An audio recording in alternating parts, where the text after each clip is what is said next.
Greetings. This book that you see is titled Sefer Va-Yo'el Mosheh, and it was first published in the early 60s.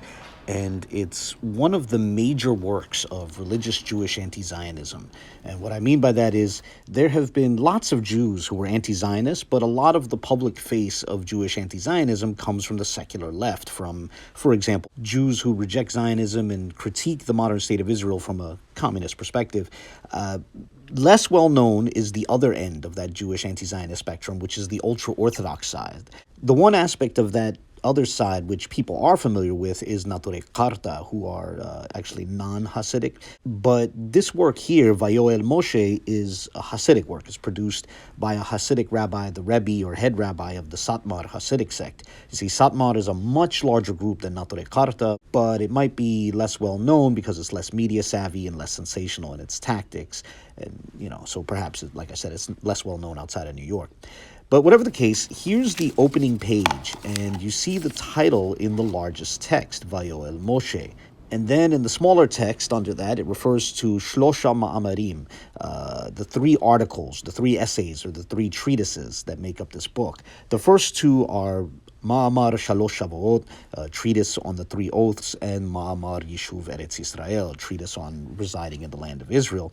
And then the third one, which is my main reason for showing this, is Ma'amar Lashon HaKodesh, or as it's pronounced in the older, more Yiddishized Ashkenazi pronunciation, Maimer Loshn Koydesh, which means treatise on the holy language.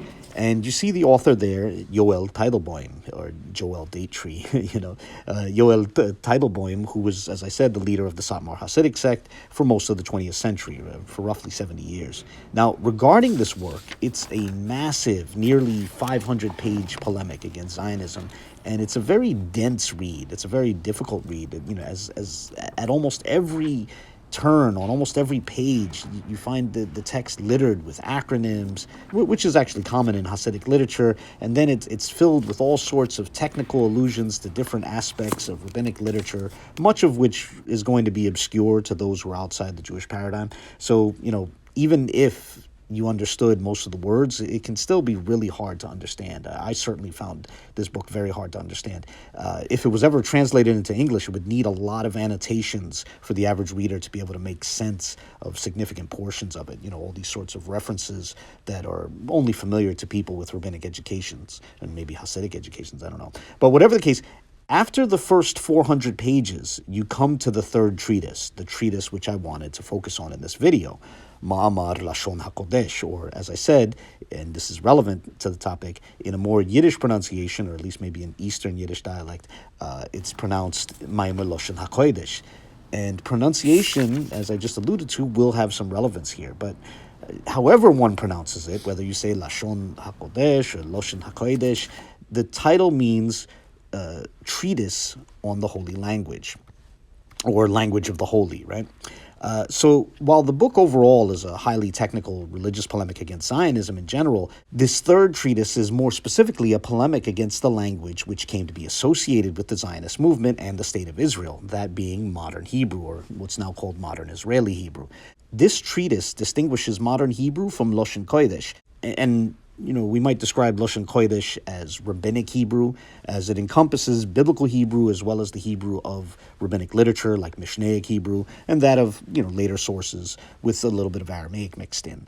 So this section, too, is, like the book overall, this section is really dense, really technical. It's not an easy read. It spans across 50 pages and covers a variety of topics, right? There's quite a bit on girls' education. There's discussion on how the holy tongue should be used for discussing holy things, not mundane or profane things. There's discussion on how the secular Zionists will use their new form of Hebrew to lead religious Jews astray. There's discussion on the significance of the language being developed by quote-unquote heretics and so on, right? But most relevant to this video, there are the attempts to distinguish modern Hebrew from Loshn Koydesh. There's a bit of discussion on how modern Hebrew uses terms differently from how they're used in religious context. There are allusions to the foreign influence and foreign vocabulary in modern Hebrew. And then there's some discussion on pronunciation. Now, the book doesn't dwell on it in tremendous detail, but it does devote a few chapters which make a few allusions to changes between the Ashkenazi accent or pronunciation and the Sephardi accent or pronunciation, right? There is some discussion on the appropriateness or inappropriateness of blending the two or shifting from one to the other, which is to say shifting from an Ashkenazi mode of pronunciation to a Sephardi mode of pronunciation. However, the book is careful to not simply treat modern Hebrew as just using the Sephardi pronunciation. It's actually a bit more nuanced than that.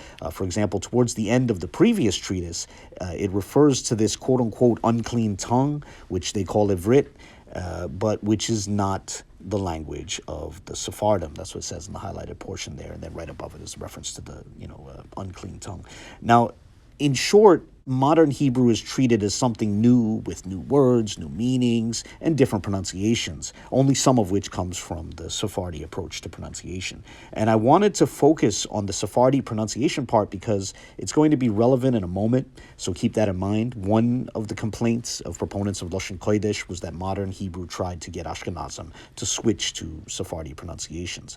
But first, before I get to that, I want to briefly talk about the general background to this work, which was a conversation among Ashkenazim on the tension between Loshn Koydesh and Ivrit, between their centuries-long approach to Hebrew, which was influenced by Yiddish, at least in pronunciation, between that and the new Hebrew, which came with the secularists and then the Zionists.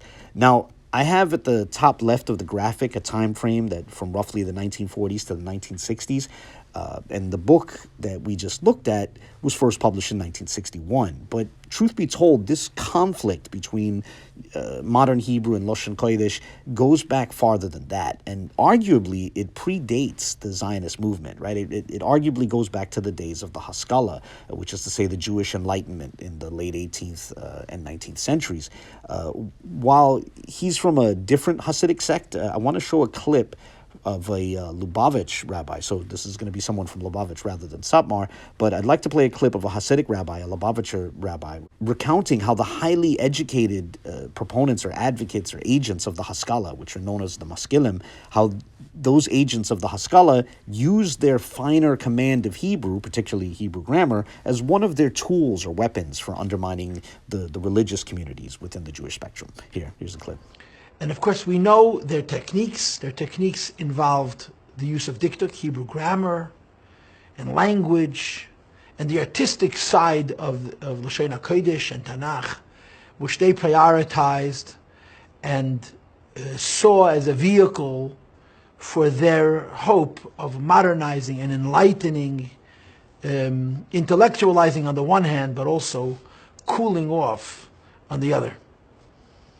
And this perhaps explains, or more than perhaps explains, why it is that by Hasidim in general, there is a de-emphasis on diktuk and on Tanakh, on Hebrew grammar and Tanakh, because these were the weapons, these were the tools that were employed by the Haskalah, by the early Reform, and Hasidim took an extreme as far as these things were concerned.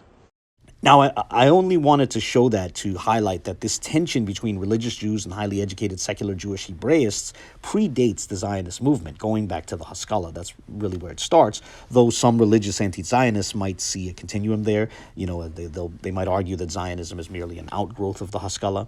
But whatever the case, this tension that went at least as far back as the 19th century, was more palpable in the first half of the 20th century, especially in the wake of Ben Yehuda's contributions to reviving the Hebrew language. Now, admittedly, I didn't see any explicit reference to Ben Yehuda in the book that we just looked at, which is to say, again, Rabbi Teitelbaum's Va-Yo'el Mosheh, but I have seen how Ben Yehuda represents a sort of a villain or a convenient foil in other polemics by proponents of Loshn Koydesh. For some, he sort of encapsulates their concerns about modern Hebrew.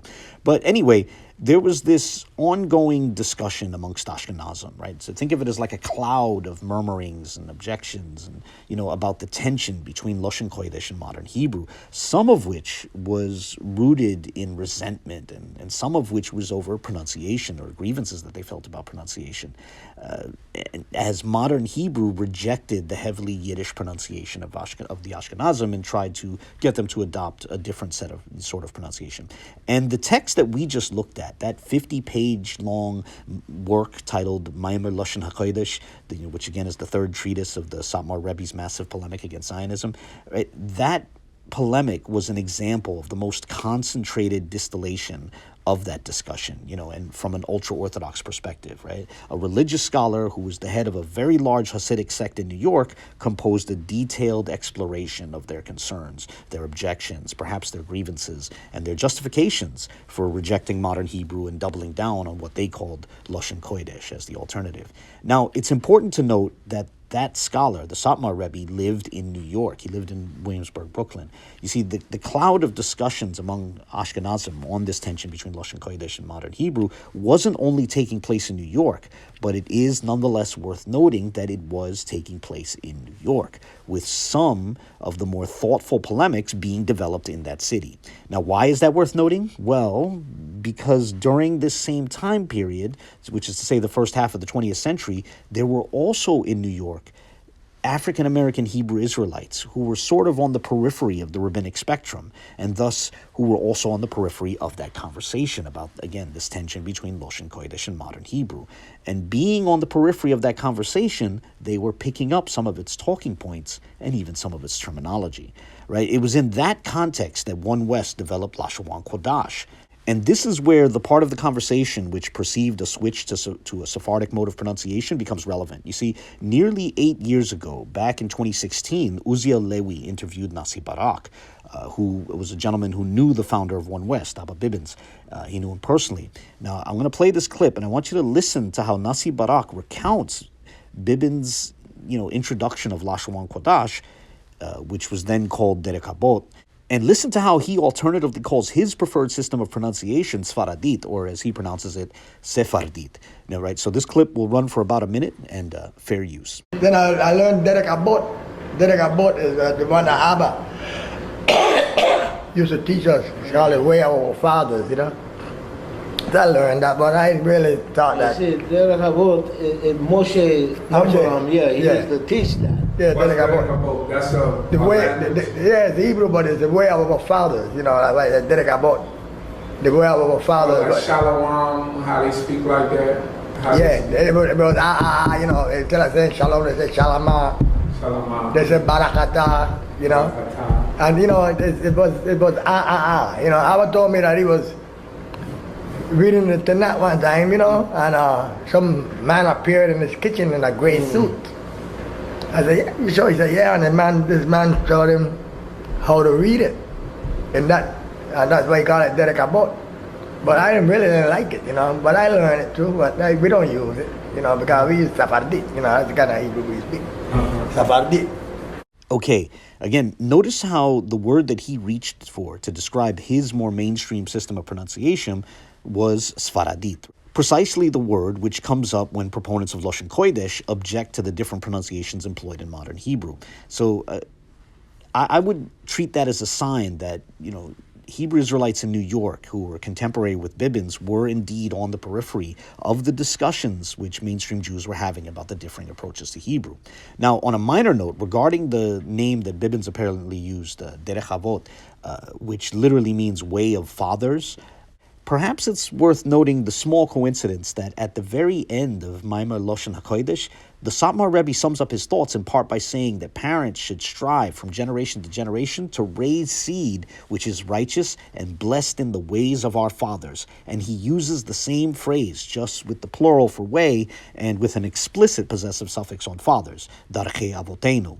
Now, admittedly, he was using Darchei Avotenu more broadly, not just limited to Loshn Koydesh, and perhaps there's a bit of irony in the comparison as it comes on the heels of him discouraging teaching girls Loshn Koydesh. But still, it's interesting as the veritable bookends of the work basically treat his overall polemic as distinguishing between Darchei Minut, or they would say Darchei Minis, and Darchei Avotenu, which is to say between the ways of heresy and the ways of their fathers. But whatever the case, getting back on track, I would sum up this interaction and this influence this way. Within the Ashkenazi spectrum, including in New York, there was discussion about the tensions between their approach to Hebrew and the approach to Hebrew pushed by the Zionist movement. Some of this included resentment about being made to feel like their command of Hebrew was subpar or inferior. They referred to their system of Hebrew as Loshn Koydesh. On the periphery of that discussion were African-American Hebrew Israelites, at least one of whom reached for some of their talking points to express their own grievances and resentment towards those more intimately familiar with Hebrew. One West adopted its own system of pronunciation, and eventually it even adopted the phrase Loshn Koydesh or Lashawan Qadash, but preferring to pronounce it instead according to their own approach to pronunciation, hence Lashawan Qadash. Lashawan Qadash and Loshn Koydesh are the same phrase, just pronounced differently. In short, one West using the same phrase which was used by insular religious Ashkenazim to describe their protest against modern Hebrew was not a coincidence. One is an outgrowth or reflection of the other. Despite that influence, however, the two worlds have subsequently become unaware of each other, right? Today's proponents of Lashawan Qadash are largely unaware of the proponents of Loshn Koydesh and vice versa. Amazingly, however, while it was still a bit like two ships passing each other in the night, there was an amazing moment on social media when it might be said that one world briefly came into closer proximity with the other. The Hebrew Israelite William Brown of the B.O.O.M Church channel interviewed Rabbi Dovid Weiss of Natare Karta. Now, as a little bit of a couple of disclaimers, I'm not sure if William Brown is a proponent of Lashawan Qadash, but at the very least in this clip that I'm going to show, he seems at least a little bit sympathetic to it, if not an outright proponent. As for Rabbi Weiss, he's not a part of Satmar. He's not Hasidic, but still he's part of this spectrum of ultra-Orthodox Ashkenazim who reject modern Israeli Hebrew. And in this interview, Rabbi Weiss makes a reference to Lashawan Qadash or Loshn Koydesh, though he doesn't use either of those precise pronunciations. Rather, he calls it Loshn Koydesh or something like that. I suspect that might be because he might be influenced by a different dialect of Yiddish, different from the dialect which Satmar uses, which I'm guessing is some sort of Eastern dialect. Satmar came from Romania. But whatever the case, Rabbi Weiss makes a reference to Loshn Kodesh or Loshn Koydesh, and the host, Will Brown from the B.O.O.M Church, who was interviewing Rabbi Weiss, thought that Rabbi Weiss was referring to Lashawan Qadash. And the host makes a reference to Lashawan Qadash, and Rabbi Weiss apparently thought he was referring to Loshn Kodesh, or, i.e. Loshn Koydesh, Lashawan Qadash, whatever, however you want to pronounce it. So even though they were referring to two rather different systems, confusion set in precisely because they were using different pronunciations of the same phrase. It was truly an amazing moment, in my opinion. So I'll share a link to the video in the description, but here I'm going to play a clip. And here we go, and enjoy the clip, and fair use. In the old Hebrew, not the Zionist Hebrew, because they even made another language, because they detest God's language, so they made something called Ivrit. They have a new language. Why did they change the language of God? They, instead of using the old Hebrew, the holy, what's called Loshn Kodesh. Oh, wait, hold on, Rabbi. I got to stop you right there. Did you just say Loshn Kodesh?